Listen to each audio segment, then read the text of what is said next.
धन्यवाद।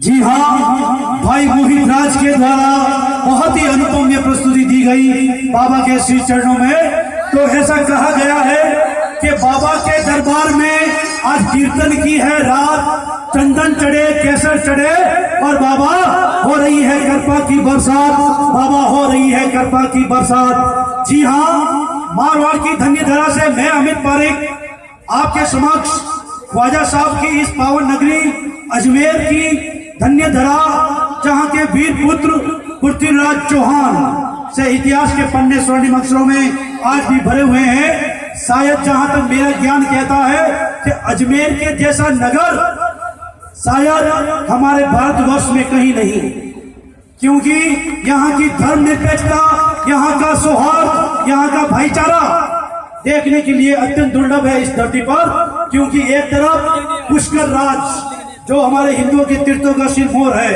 वहां पे भगवान ब्रह्मा साक्षात विराजते हैं, और अजमेर नगरी जहाँ पे ख्वाजा साहब की वो दरगाह, जहाँ पे ख्वाजा साहब के साक्षात दर्शन अल्लाह ताला हमारे यहाँ जियारत करने वालों की हर एक की झोली भरता है।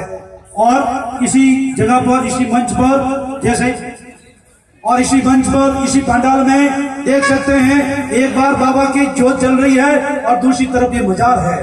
तो इसी अजमेर नगरी के लिए कवि ने क्या खूब लिखा है कि मेरी तकदीर के कालिम मेरी पहचान लिख देना, मेरी तकदीर के कालिम मेरी पहचान लिख देना, और लहू के हर हिस्से पर हिंदुस्तान लिख देना। मुझे मंदिर भी प्यारा है और मुझे मस्जिद भी प्यारी है, कहीं पर राम लिख देना तो कहीं पर रहमान लिख देना, कहीं पर राम लिख देना तो कहीं पर रहमान लिख देना। जी हाँ, ये एक छोटी सी बच्ची है, एक महत्वपूर्ण सूचना, ये एक छोटी सी बच्ची इस भीड़ भरे वातावरण में कहीं खो गई है। इसकी मम्मी का नाम पुष्पा देवी। अगर मेरी आवाज आप सुन रहे हैं, अभी कुछ देर पहले आप यहाँ आकर गए थे, तो ये जो बच्ची है यहाँ मंच पर खड़ी है, अगर इसकी मम्मी मेरी आवाज सुन रही है तो आप आए।